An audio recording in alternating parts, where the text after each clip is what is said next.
Is your relationship improving with time? As the time passes, you begin a new relationship, and the honeymoon phase is the most beautiful part of your relationship. Everything is gloriously, amazingly like a fairy tale. And then the honeymoon phase gets over. And the next phase, that is the reality check phase, the reality of life phase begins. And when this phase begins, you start to identify and acknowledge the other person's lifestyle, likes and dislikes, their nature, their values and beliefs. And most of the times, you either build the relationship even further, make your bond even stronger, make it even a beautiful place, much more beautiful place to be, or your relationship goes on an autopilot mode if you do not exit your relationship by that time. Being on autopilot mode means that everything that is happening is just happening on its own. There is no effort being put. There is kind of a comfort zone that you create in that knowingness, in that illusion that you do have a relationship to rely upon, and the relationship doesn't grow any further because comfort zones are the place where nothing grows. And when this relationship is actually in a stagnation mode and becoming a comfort, a habit for you, at one point of time, eventually, the relationship starts becoming an irritant in the eye. And rather than being that home, that peace, and that beautiful space for you to grow and to give and to receive, it becomes a pain in the neck that you don't know whether to exit or to stay in. What can you do to improve your relationships? What are the reasons that your relationships are not improving? When we analyze today, when we begin to understand today that why a relationship is not improving, we'll also get answers as to what can we begin to do wherein our relationship can begin to build in a progressive and positive way. I'm sharing with you today some reasons why your relationship is not improving. So there's a broken trust bond. Trust is something which is so pure and so very important. It's one of the bases in a relationship. At some point, your attempts to be comforted by your partner, rely on your partner, or experience joy with your partner was ruptured. This could have occurred by chronic letdowns over time. The very small expectations that you have in a relationship were let down. You were let down. You were made to feel let down. Or a major betrayal that happened once but forever and ever change your feelings of safety within the relationship. What are we all in a relationship for? One of the very, very important things that we are in a relationship for is to feel safe, is to feel loved. And if that is not fulfilled, our relationship becomes something that is not growing. And when a relationship is not growing, you're not feeling safe, it isn't improving. Number 2 reason why your relationship is not improving is there isn't a commitment.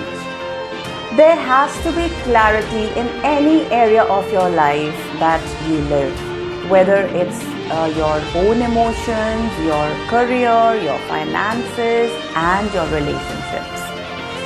If commitment to the relationships is not clear, then it will be difficult for one or all people in the relationship to make a full-hearted and good faith effort towards change.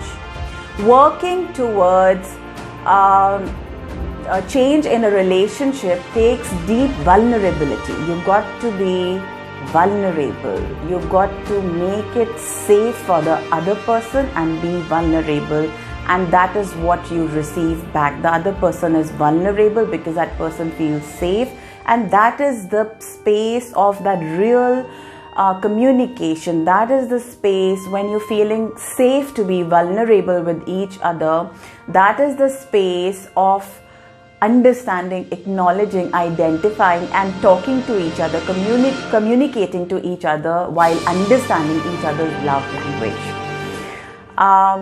If vulnerability is not there, and if you are not sure that there is a commitment, that can be difficult risk to take. Number 3 is you struggle to empathize and listen to each other. It's really hard to solve problems if you don't truly understand the problem first. And understanding the problem means understanding your partner, is understanding the other person.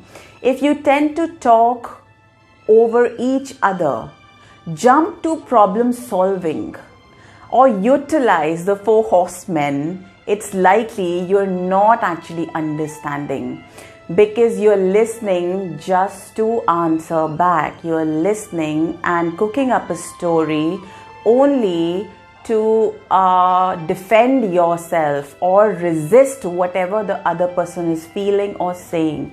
Rather than that, it's always and always a better idea to completely understand, because and understanding this from a point of view that 2 people being in a relationship are actually one team. They are on the same side versus the problem. It's not you and you each other.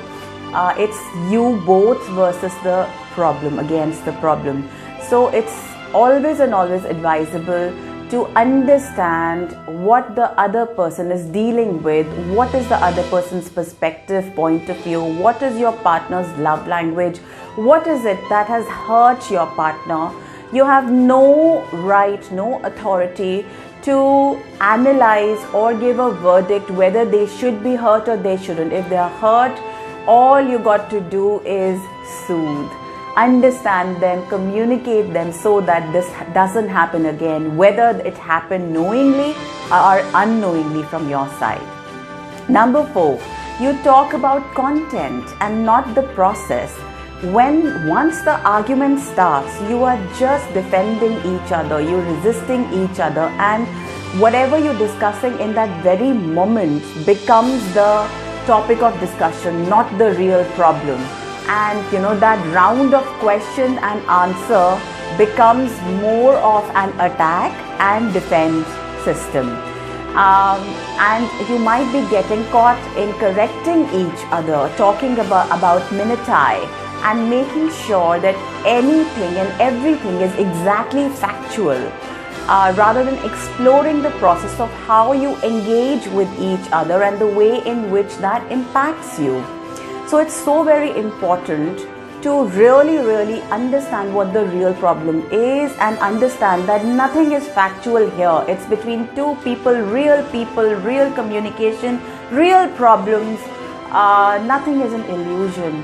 It is a reality for your partner who's getting into an argument or is hurt. That is why this whole argument or this whole conversation is being started. Number 5. You have mismatched value systems. Sometimes a relationship doesn't improve because there are mismatched value systems and core needs and beliefs.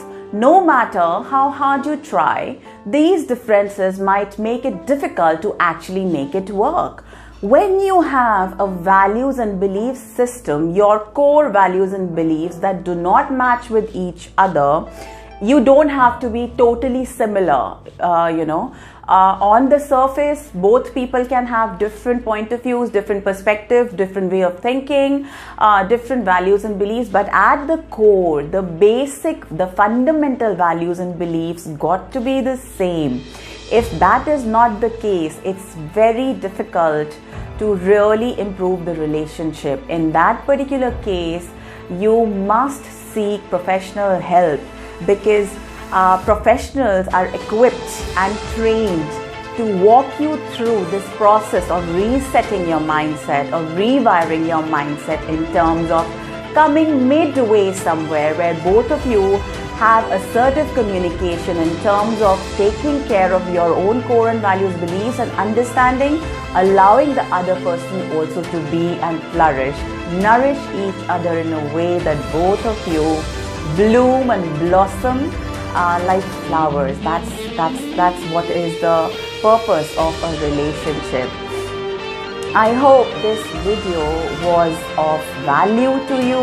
You learned something. Even if you learned one single thing, or you're taking away one single arena of knowledge, a sentence of knowledge or a golden nugget that you will be applying in your life, that will make your life better, my job is done.